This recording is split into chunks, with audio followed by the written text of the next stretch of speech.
সুবহানাল্লাহ, সুবহানাল্লাহ, সুবহানাল্লাহ, আলহামদুলিল্লাহ, সুবহানাল্লাহ।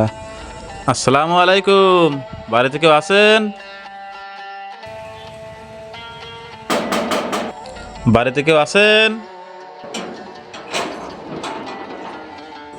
জি, কিছু বলবেন?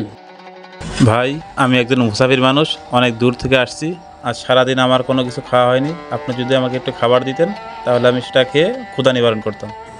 ঠিক আছে ভাই, আপনি একটু দাঁড়ান, দেখি আমি কিছু ব্যবস্থা করতে পারি কিনা। আচ্ছা ভাই, তাহলে আপনি দেখেন, আমি এখানে দাঁড়াচ্ছি।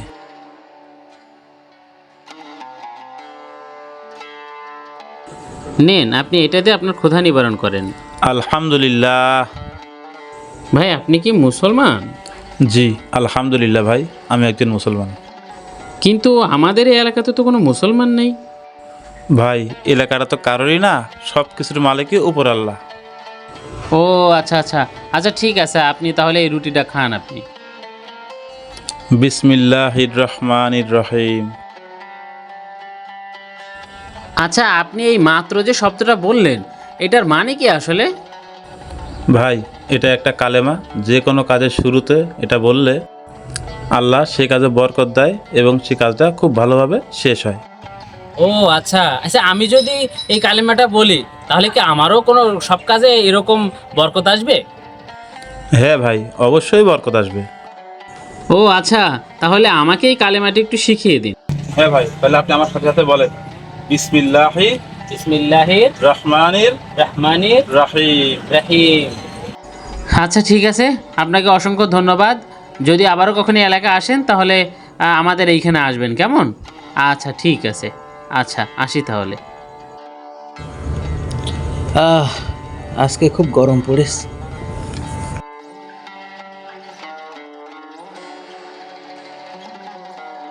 এই সনেট,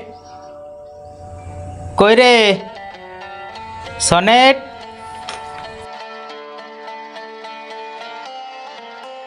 জি দাদা, কিছু বলবেন? একটা কাজ কর, এই ব্যাগে 5 লাখ টাকা আছে, এটা রেখে আয় আর আমার জন্য 1 গ্লাস জল নিয়ে আয়। বিসমিল্লাহির রহমানির রহিম। কি বলে ও এগুলো? দাদা, এই যে আপনার জল।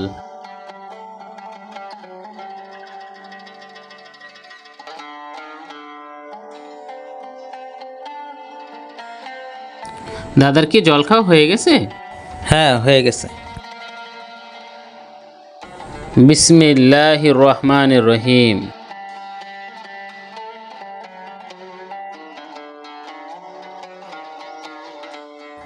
এই কি বলছিস এগুলো? এটা নিয়ে দ্বিতীয়বার শুনলাম তোর মুখে এই কথা। দাদা, আজকে সকালে আমাদের বাসায় একজন মুসাফির এসেছিল। তো তিনি আসার পরে তিনি ক্ষুধার্ত ছিল, আমার কাছে রুটি চেয়েছিল, আমি তাকে রুটি দিয়েছিলাম। পরে তিনি আমাকে এই কালেমাটা শিখিয়ে দিয়ে গেছেন এবং তিনি বলেছেন যে এই বিসমিল্লাহির রহমানির রহিম বলে যদি কোনো কাজ করা হয় তাহলে সেই কাজে অনেক বরকত হয় এবং সেই কাজটা ভালোভাবে শেষ হয়। না, তোর মুখে যেন দ্বিতীয়বার এই সমস্ত কথা আর না শুনি। আচ্ছা ঠিক আছে, ওখানে 50,000 টাকা পাঠিয়ে দাও, দিয়ে আমাকে ফোন দাও, আর আমি কিছুক্ষণ পর অফিসে আসছি। বিসমিল্লাহির রহমানির রহিম। কিরে, তোরে না নিষেধ করলাম আমি এই কথাটা বলতে, তুই আবার সেই কথাটা বললি?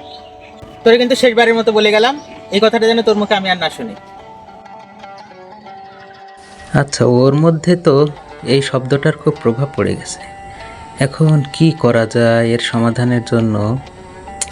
না, সেই রকম তো কিছু মাথায় আসছে না। দেখি কার কাছে যাওয়া যায়। হ্যাঁ, রিপন আছে তো, তাহলে রিপনের কাছে গিয়ে একটা পরামর্শ নেওয়া যায়। যাই, তাহলে রিপনের কাছেই যাই।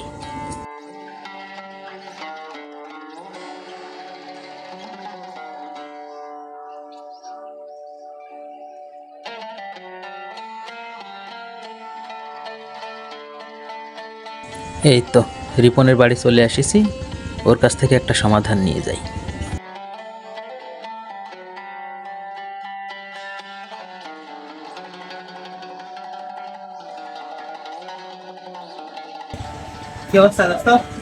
দোস্ত, আমি তো এক বিরাট বিপদে পড়ে তোর কাছে আসলাম। কিসের বিপদ বন্ধু? টাকা পয়সা লাগবে নাকি তোর? না, টাকা পয়সার কোনো সমস্যা না, আমি তো পড়েছি অন্য আরেকটা সমস্যা। কি সমস্যা বলা যাবে? আমার ছোট ভাই নিয়ে তো একটু বিপদে পড়ে গেল। কোথা থেকে যেন একটা মুসাফির আসলো, এসে ওর কি শিখিয়ে গেল, তারপর থেকে প্রত্যেকটা কাজে কাজে প্রত্যেকটা কথা শুধু বিসমিল্লাহ বিসমিল্লাহ বিসমিল্লাহ। এখন তো আমার তো মনে হয় যে ও তো প্রায় মুসলমান হওয়ার উপক্রম। এখন কি করা যায় বলতো, যাতে করে ও পরবর্তীতে এই শব্দটার ব্যবহার না করে? আসলে ওর এই শব্দের উপরে একটা বিশ্বাস চলে আসছে, এই বিশ্বাসটা আগে ভাঙতে হবে, তাহলেই এই সমাধান করা যাবে। তাহলে এখন কিভাবে এটা করা যায়? এটার একটা উপায় আছে। এই নিয়ে আমার হাতে আংটিটা নে, তোর ভাইয়ের কাছে দিবি, দিয়ে আর তোর আমি আসল কাহিনীটা বলছি, সেভাবে চলবি।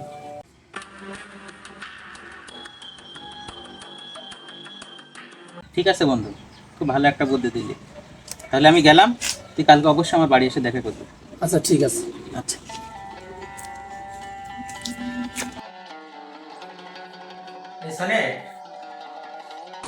জি দাদা, কিছু বলবেন? আমার এই বন্ধুর আংটিটা তো একটু যত্ন করে রাখতো, পরে তোর কাছ থেকে নিবা না আমি। ঠিক আছে দাদা।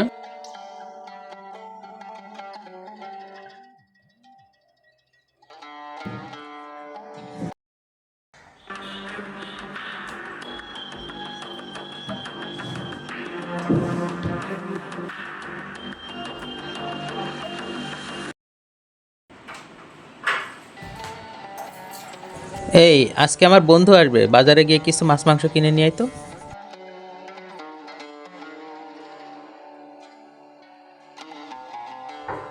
মাসুম, বাড়ি আছিস? আয় দোস্ত, তুই আইসিস? আচ্ছা দোস্ত শোন, তো যেটা বলছিলাম ওইটা কিন্তু আজকে সমাধান করতেই হবে। আচ্ছা দোস্ত, আমি আমার ভাই ডাকছি, তোর পরিকল্পনা অনুযায়ী কিন্তু সব কিছু হচ্ছে। ঠিক আছে, তোর ভাইয়ের আংটিটা নিয়ে আসতে বল। এই সনেট, সনেট, জি দাদা।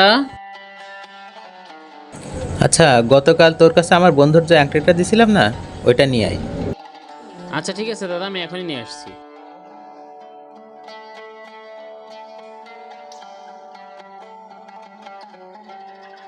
দাদা, জল টল খাবেন? আপনাদের জন্য জল নিয়ে আসবো? জল টল পরে, তুই আগে আংটিটা দে। ঠিক আছে দাদা, এই যে আংটি। এই নেন দাদা আংটি। কিরে, এই আংটি আসলো কিভাবে তোর কাছে? কিরে দোস্ত, এই আংটি ওর কাছে কিভাবে আসলো? কেন দাদা, এই আংটি তো আপনি আমার কাছে দিয়েছিলেন। না, এই আংটি তো আমি নিজের হাতে।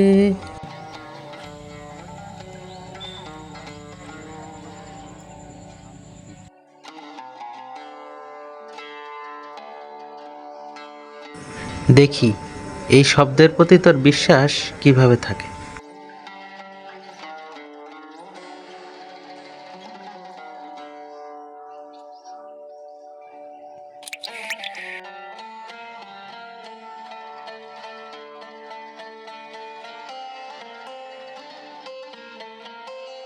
এই আংটি তো আমি নিজে হাতে নদীতে ফেলে দিয়ে আসছি, তোর কাছে কিভাবে আসলো? দাদা, এই আংটি নিয়ে আজকে একটা অলৌকিক ঘটনা ঘটে গিয়েছে। আপনি যখন আমার কাছে আংটিটা দিয়েছিলেন, আমি বিসমিল্লাহির রহমানির রহিম বলে আংটিটা রেখেছিলাম। কিন্তু পরবর্তীতে আমি যখন আজকে বাজার থেকে মাছ নিয়ে আসি, মাছ নিয়ে আসার পর যখন আমি মাছটা কাটতে যাই, তখন দেখি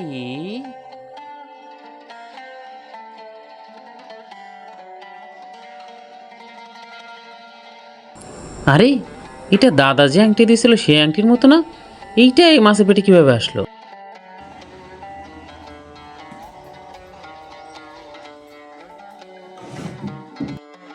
আরে, আংটি তো এখানে নেই। এই আংটি মাছের পেটে গেল কিভাবে? বিষয়টা তো আমি কিছুই বুঝতে পারছি না। তখন আমি দেখি মাছের পেটের ভিতরে এই আংটিটা। আমি দেখে অনেকটা অবাক হয়ে যাই।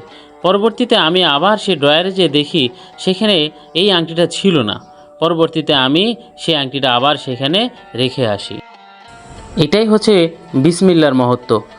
কেউ যদি বিসমিল্লা বলে কোনো কিছু শুরু করে, তাহলে সেখানে অবশ্যই বরকত থাকে এবং ভালো হয়। তাই তো, বিসমিল্লার এত মাহাত্ম্য, না জানি সেই ধর্মে কত মাহাত্ম্য। তাই তো দেখছি বিসমিল্লাহর অনেক মহত্ব। সত্যিই আজ আমি এ ধর্মের মহত্ব বুঝতে পেরে ধন্য হলাম। যেই ধর্মের একটি শব্দ বিসমিল্লাহ এত বরকত, না জানি সেই ধর্মে কত বরকত। আল্লাহর কাছে কোনো কিছু চাওয়া হলে আল্লাহ তা পূরণ করেন। আল্লাহর নামের মাধ্যমে আল্লাহকে স্মরণ করলে তিনি বান্দার ডাকে সাড়া দেন।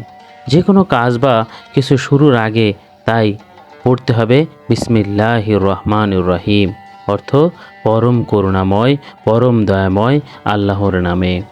আবু দাউদে বলা হয়েছে, রাসূলুল্লাহ সাল্লাল্লাহু আলাইহি ওয়াসাল্লাম বলেছেন, যে কাজ বিসমিল্লাহ ছাড়া আরম্ভ হয় তাতে কোনো বরকত থাকে না। তাই আসুন আমরা সকল কাজের শুরুতে বিসমিল্লাহির রহমানির রহিম বলি।